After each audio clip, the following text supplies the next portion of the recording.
ರಾಜ್ಯದ ಗೌರವಾನ್ವಿತ ಮುಖ್ಯಮಂತ್ರಿಗಳಿಗೆ ಅಭಿನಂದನೆಯನ್ನು ನಾನು ಸಲ್ಲಿಸ್ತೇನೆ. ಅಭಿನಂದನೆಗಳು ಯಾಕೆ ಅಂತ ಹೇಳಿದ್ರೆ, ಬಹಳ ದೊಡ್ಡ ಮನಸ್ಸು ಮಾಡಿ 16ನೇ ಹಣಕಾಸಿನ ಆಯೋಗದ ಸಭೆಯಲ್ಲಿ ಭಾಗವಹಿಸಿದ್ದಾರೆ. ರಾಜ್ಯದ ಪರವಾಗಿ ವಿಚಾರಗಳನ್ನು ಮಂಡನೆ ಮಾಡಿದ್ದಾರೆ. ನಿಮಗೆ ನೆನಪಿರಬಹುದು, ಭಾರತೀಯ ಜನತಾ ಪಾರ್ಟಿ ಹಲವಾರು ಬಾರಿ ಈ ವಿಚಾರವನ್ನು ಪ್ರಸ್ತಾಪ ಮಾಡಿದ್ವಿ. ಯಾಕೆ ಮುಖ್ಯಮಂತ್ರಿಗಳಿಗೆ ಮುಜುಗರನ? ಇವರು ರಾಜ್ಯದ ಮುಖ್ಯಮಂತ್ರಿಗಳು ಅಥವಾ ಕಾಂಗ್ರೆಸ್ ಮುಖ್ಯಮಂತ್ರಿಗಳು ಯಾಕೆ ಈ ರೀತಿ ನಡ್ಕೊಳ್ತಾ ಇದ್ದೀರಿ? ಹೋಗಿ ಆ ಹಣಕಾಸಿನ ಸಭೆಯಲ್ಲಿ ಭಾಗವಹಿಸಿ ರಾಜ್ಯದ ವಿಚಾರಗಳನ್ನು ಪ್ರಸ್ತಾಪ ಮಾಡಿ ಅಲ್ಲಿ ಸರಿಪಡಿಸತಕ್ಕಂಥ ಕೆಲಸವನ್ನು ಮಾಡಿ ಅಂತೇಳಿ ಹೇಳಿದ್ವಿ. ನಿನ್ನೆ ದಿನ ದೆಹಲಿಗೆ ತೆರಳಿ ಆ ಸಭೆಯಲ್ಲೇ ಭಾಗವಹಿಸಿರ್ತಕ್ಕಂಥದ್ದು ಸ್ವಾಗತಾರ್ಹ.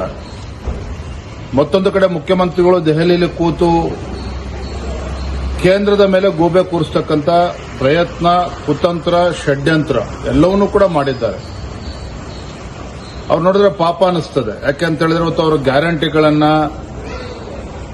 ಗ್ಯಾರಂಟಿಗಳನ್ನ ಅನುಷ್ಠಾನ ಮಾಡೋದಕ್ಕೆ, ಹಣ ಕ್ರೋಢೀಕರಿಸೋದಕ್ಕೆ ಸಾಧ್ಯ ಆಗ್ತಾ ಇಲ್ಲ. ರಾಜ್ಯದಲ್ಲಿ ಅಭಿವೃದ್ಧಿ ಕೆಲಸ ಕಾರ್ಯಗಳು ಏನೂ ನಡೀತಾ ಇಲ್ಲ.